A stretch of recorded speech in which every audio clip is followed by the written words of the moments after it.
Kembali bersama kami di Lapor Polisi, Satuan Reserse Narkoba Polres Jakarta Utara bersama Brimo Polda Metro Jaya kembali menggerebek Kampung Bahari. Nah, pemirsa, dalam penggerebekan kali ini pemirsa mendapat perlawanan warga.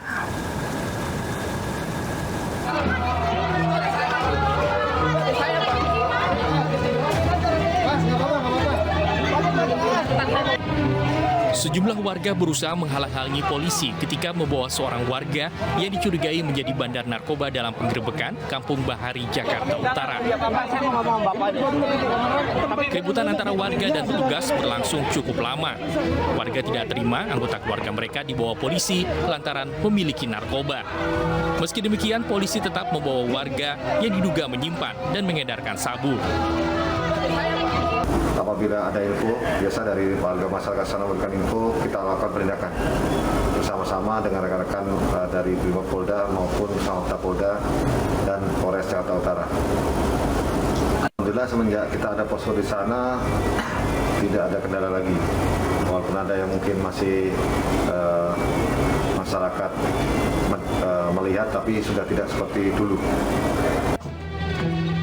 Dalam penggerebekan ini, polisi menyisir satu persatu rumah warga yang menjadi bandar atau pengedar narkoba. Hasilnya, polisi mendapati sabu seberat 40 gram yang ditemukan di dalam rumah para pelaku. 2 orang yang memiliki narkoba ditangkap dalam penggerebekan ini. 2 pelaku dikenai pasal 112 dan pasal 114 Undang-Undang Narkotika dengan ancaman hukuman di atas 5 tahun penjara. Dari Jakarta, Sofyan Firdaus, iNews melaporkan. Kita beralih ke informasi lainnya, pemirsa. Ini ada sungguh ironis karena ada seorang guru ngaji di Mojokerto tega mencabuli santri laki-lakinya. Iya, dan dirinya mencabuli korban ini dengan modus pijat dan juga memperlihatkan video porno.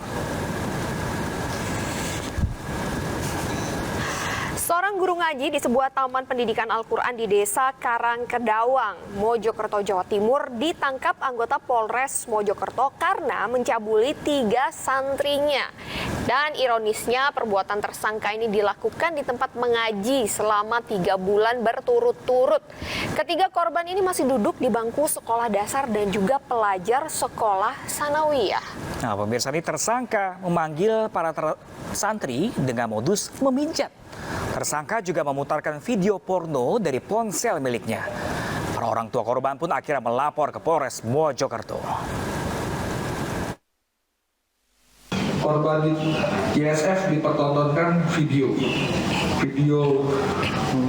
porno sampai akhirnya pelaku melakukan perbuatan asusila terhadap korban. Setelah itu korban ISF disuruh keluar oleh RD alias D untuk memanggil korban AG dan disuruh masuk ke kamar dan diperlakukan serupa. Mendapat perlakuan tersebut, akhirnya korban enggan untuk mengaji di tempat RD alias D dan terlihat seperti murung. Ya, lagi-lagi ini kasus seorang pengajar mencabuli anak didiknya, pemirsa. Dan untuk mengetahui informasi terkini terkait kasus pencabulan dilakukan oknum guru ngaji terhadap santrinya di Mojokerto, kita telah terhubung, pemirsa, dengan Kasat Reskrim Polres Mojokerto. Ada Bapak AKP Gondam Prienggondani. Halo, selamat pagi Pak Gondam. Selamat pagi Pak, terima kasih telah bergabung bersama kami di Lapor Polisi iNews pagi ini Pak.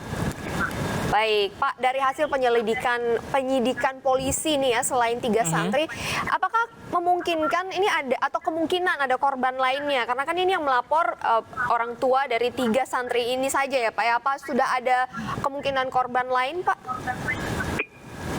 Untuk sementara hingga sekarang yang baru melapor di Polres Mojokerto hanya 3 orang. Kalau untuk korban yang lainnya belum ada. Tapi kami himbau, kami sarankan ketika memang ada korban lain dari terduga pelaku, silakan kami buka posko terpadu di unit pelayanan perempuan dan anak Satreskrim Polres Mojokerto. Nah, Pak Gondam, ini kan sudah 3 bulan terjadi, Bapak. Kenapa peristiwa ini baru terungkap, Bapak? Apakah korban ini enggan melaporkan kepada polisi atau malu atau seperti apa, Bapak? Setelah kita lakukan penyelidikan, korban kan rata-rata dan semuanya merupakan anak di bawah umur. Mungkin ya ada kecemasan ataupun trauma dan takut. Sebelum melapor ke Polres, mungkin mereka bercerita dulu kepada orang tuanya masing-masing. Jadi prinsipnya sebenarnya bukan enggan, tapi mungkin mereka namanya anak di bawah umur pasti ada ketakutan dan kecemasan. Ada ancaman juga nggak Pak dari pelaku Pak untuk para korban? Kalau ancaman tidak ada, sampai tidak ada ancaman. Oke, lalu kronologinya seperti apa Pak? Sampai anak-anak ini dipanggil dan akhirnya. mau gitu diajak untuk pijat, kemudian diperlihatkan video porno begitu. Seperti apa Pak kronologi kejadian ini? Jadi prinsipnya modus yang bersangkutan itu adalah mengecek akil balik dari yang para korbannya, mengecek akil balik. Karena ada tipu muslihat juga dari yang dilakukan terduga pelaku kepada para korban, sehingga para korban ini mau untuk dipertontonkan video dewasa dan dicabuli, begitu demikian.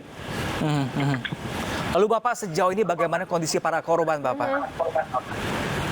Untuk para korban sendiri kita masih lakukan pendampingan dari gabungan dari unit pemberdayaan perempuan anak dan anak Satreskrim Polres Mojokerto dan P2TP2A Kabupaten Mojokerto, dan kita juga koordinasikan dengan pihak Polda Jatim untuk melakukan trauma healing. Demikian. Pak, terakhir Pak, mungkin ada himbauan begitu Pak bagi para orang tua yang menitipkan anak-anaknya di tempat mengaji, atau juga untuk anak-anak yang dititipkan orang tuanya di tempat mengaji untuk menuntut ilmu begitu kan ya di sana. Apa yang harus dilakukan anak-anak ini agar terhindar dari hal-hal seperti ini, dan orang pastinya tua juga menghindari seperti apa? keresahan para orang tua. Nah, Saat ini itu. banyak sekali kasus pengajar yang mencabuli anak didiknya Pak. Ya, silakan Pak. Ya.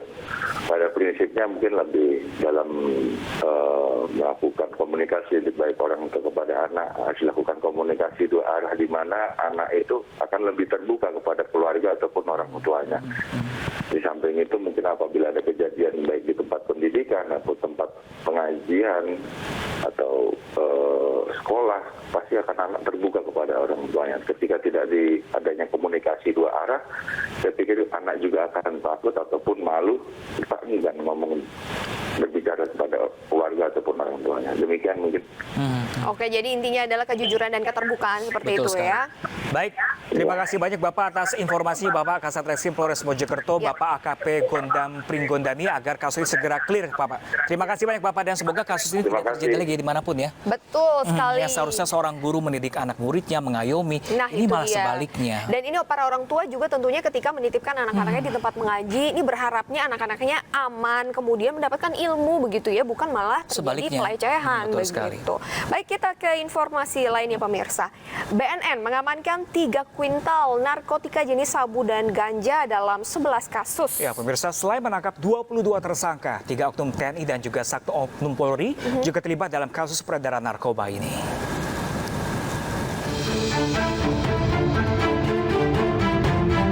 Badan Narkotika menyita 3 kuintal narkotika dalam kurun waktu periode kasus Juni hingga Juli 2022. 1,19 kuintal sabu serta 1,81 kuintal jenis ganja. BNN juga mengamankan 22 tersangka, diantaranya 3 oknum TNI serta 1 oknum Polri. Dari 22 orang tersangka terdapat 3 orang oknum. Saya ulangi lagi, terdapat 3 orang oknum anggota TNI dan 1 orang oknum anggota Polri yang terlibat dalam peredaran gelap narkotika. Petugas juga menyatakan 3 orang tersangka lain masih dalam pencarian.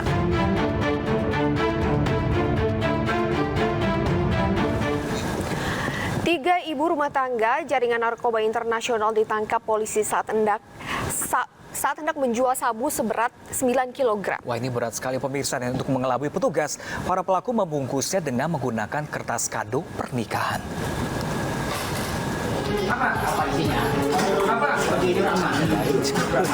Satuan Reserse Narkoba Polres Metro Jakarta Barat menangkap 2 orang ibu rumah tangga di salah satu hotel di kawasan Tanah Abang, Jakarta Pusat.